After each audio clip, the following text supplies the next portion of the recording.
দেখো আজকে কি রান্না করেছে এটা বলো তো কি। এটা বাটার চিকেন। আর বাটার চিকেনটা খেতে তো দুর্দান্ত লাগে। এইভাবে বাটার চিকেন যদি রান্না করে খাওয়া যায় দুর্দান্ত লাগে খেতে। এটা রুটির সাথে পোলাওর সাথে খেতে অসাধারণ লাগে। তো আজকে আমি এই বাটার চিকেনটা কীভাবে রান্না করলাম তোমাদের সাথে শেয়ার করব। আর এইভাবে তোমরা একটু রান্না করে খেয়ে দেখো। এবার আমি মূল উপকরণে চলে যাচ্ছি। দেখো আমার বাটার চিকেন রান্না করতে কি কি লাগছে দেখো। এটা কি নিয়েছি, একটা বাটার নিয়েছি। প্রথমে আমি চিকেনটাকে ভালো করে ধুয়ে পরিষ্কার করে একটা বাটির মধ্যে রেখে দিয়েছি। তারপরে এইবার আমার লাগবে একটা টমেটো লাগবে, হাফ লেবু লাগবে, আদা লাগবে, রসুন লাগবে আর পেঁয়াজ লাগবে। একটা বাটার নিয়েছি, টক দই নিয়েছি, আর এটা কাজু বাদাম লাগবে। কাজু বাদাম ছাড়া আর এটা ফ্রেশ মিল্ক। আর এই ফ্রেশ মিল্কটা আমি দোকানে কিনতে গেছিলাম, ওদের ডেট এক্সপায়ার হয়ে গেছে, আমার এখানে নেই। তা আমার ঘরে ক্ষীর ছিল, দুধ ছিল, দুধের সস ছিল, তাই দিয়ে আমি ফেস ক্রিম বানাইছি। একদম অসাধারণ খেতে। ওদের এই কিনা ফেস ক্রিম থেকে আমার একদম আমি দুর্দান্ত বানিয়েছি। আমার ছেলে তো সব অর্ধেকটাই চেটেপুটে খেয়ে নিয়েছে। যে ওই যে ইয়েটা ফেস ক্রিমটা আমি বানিয়েছি একদম ডাইরেক্ট দুধ দিয়ে। এবার আমি প্রথমে লেবুটাকে চিপে মাংসের মধ্যে ভালো করে ম্যাগনেট করে নেব। কারণ ভালো করে একটু মেখে নিলে ওর মধ্যে সফট হয়, সফট হলে খুব ভালো হয়। ওকে রেখে দিয়ে এইবার আমি ওকে একে একে বাকি উপকরণগুলো দেবো। আমি রসুন বাটা, আদা বাটা, লঙ্কা বাটা, এইগুলো, আর নুন দেবো, একটু কাশ্মীরি লঙ্কার গুঁড়ো দেবো, দিয়ে ওকে ভালো করে মেখে নেব। আর টক দই 2 চামচ টক দই দেবো। 2 চামচ টক দই দিয়ে আমি ভালো করে মেখে রেখে দেবো আধা ঘন্টার জন্য।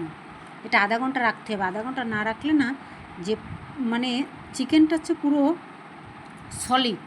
Solid chicken. তো এবার সলিড চিকেনটার মধ্যে এইগুলো ঢুকতে গেলে ওকে কিছু সময় রাখতে হবে, না রাখলে হবে না। তাই আমি ভালো করে মেখে ওকে আমি আধা ঘন্টার জন্য রেখে দিয়েছিলাম। আর রেখে দিলে না খুব ভালো হয়, কারণ ওর মধ্যে সব কিছু ওটা ভালো করে তোমাদের মাখতে হবে। দেখো আমি ভালো করে ওকে চটকে ভালো করে মেখে নিয়েছি।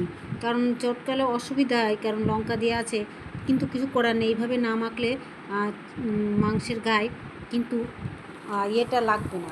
আমি যেহেতু ওটাকে ভেজে রান্না করব, তো এমনি কষে রান্না করব না, ওটা ভেজে রান্না করতে হবে।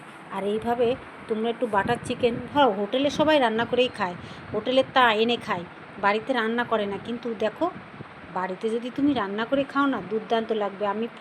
আমি এবার আবার প্রথমে ফ্রাই প্যানটা দিয়ে বাটার দিয়েছি, দিয়ে এর মধ্যে যে রসুন, পেঁয়াজ আর টমেটোগুলো রেখেছিলাম, তো ওগুলো না একটু ভেজে নিতে হবে। ভেজে নিয়ে তুমি যদি রান্না করো না, সেই রান্নার স্বাদটা অন্যরকম। আর কাজু বাদাম এই সবটা দিয়ে, আদা দিয়ে আমি ভালো করে একটু ভেজে নেব।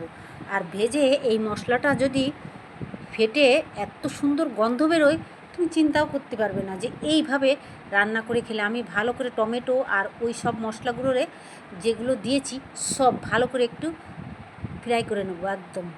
ওটাতে যাতে কাঁচা না থাকে, একটু ভাজা হবে। তারপরে ওকে আমি মিক্সির মধ্যে দিয়ে একদম পেস্ট করে নেব। এবার আবার একটু বাটার দিয়েছি, যেহেতু তেল দেবো, তেলের মধ্যে একটু বাটার দিলে খুব সেন্ট হয় আর খুব স্বাদও হয়। তো আমি একটু বাটার দিয়েছি আর একটু সাদা তেল দিয়ে এবার আমি মাংসগুলোরে দিয়ে দেবো। দিয়ে যেহেতু ওটাকে আমি ফ্রাই করব, একদম এপাশ ওপাশ করে ভেজে নেব না। এটা তো পুরো বাটার চিকেনটা পুরো ভেজেই রান্না করতে হয়, কষিয়ে রান্না করতে হয় না, ভেজে রান্না করতে হয়। তো আমি এবার ফ্রাই প্যানের মধ্যে দিয়ে দিয়েছি, এক এক করে সবটাই দিয়ে দিয়েছি। ফ্রাই প্যানের মধ্যে দিলে না লাগে না, কড়াইতে দিলে চিকেনটা লেগে যায়। তো আমি ফ্রাই প্যানে দিয়েছি। ফ্রাই প্যানে রান্না করলে এমনিও কোনো কিছু গায়ে লাগে না, খুব ভালো হয়, রান্নাটাও খুব ভালো হয়। তো আমি ফ্রাই প্যানের একটা কড়াইতে আমি নিয়েছি আর সব মাংসটা দিয়ে দিয়েছি। সব মাংসটা দিয়ে দেখো ভালো করে নেড়ে চেড়ে নিচ্ছি, একদম নেড়ে চেড়ে নিয়ে ওকে ঢাকা দিয়ে রেখে দেবো। ঢাকা দিয়ে রাখলে এই গার যে জলটা আছে না, টেনে গিয়ে ভাজা হয়ে যাবে, আর তেলটা গার থেকে ছেড়ে যাবে আর ভাজা হয়ে যাবে। আর এটা রান্না করতে গেলে ভাজতেই হবে। বাটার চিকেন মানেই ভাজা ছাড়াই বাটার চিকেন কাঁচা কষিয়ে রান্না করতে না, তাহলে তো মাংসর টেস্ট থাকে না। আর ভেজে রান্না করতে হবে, তো এই জন্য আমি আস্তে আস্তে দিয়ে রেখেছি। দেখো গার থেকে একটা জল বেরোচ্ছে, ওর থেকে আমি যতই দিই না কেন, এত সময় রেখে দিয়েছি সেটা আলাদা, তো জল বেরোচ্ছে। দাও আমি একটা ঢাকনা দিয়ে ঢেকে রেখেছি, ঢেকে রেখে 5 মিনিট ঢেকে রেখেছিলাম। ঢাকার পরে এবার আস্তে আস্তে জলটা টেনে যাবে। আর এই পাশে আমি যে মশলার ভেজে রেখেছিলাম ওটা ঠান্ডা হয়ে গেছে। এবার আমার এটা আছে মিনি মিক্সার, এটা একটাই বাটি এই মিক্সারের মেশিনের সাথেই লাগানো। এটা আমি পেস্ট করার জন্য কিনেছি, খুব ভালো, কিন্তু তোমরা কিন্তু কিনতে পারো যারা এই রান্না করো তাদের জন্য কিন্তু এটা দুর্দান্ত মিক্সার মেশিন, খুব ভালো ভাইরাল মিক্সার মেশিন বলে একে। তো আমি ওটাকে কিনে নিয়ে এসে সব মিক্সার করার জন্য।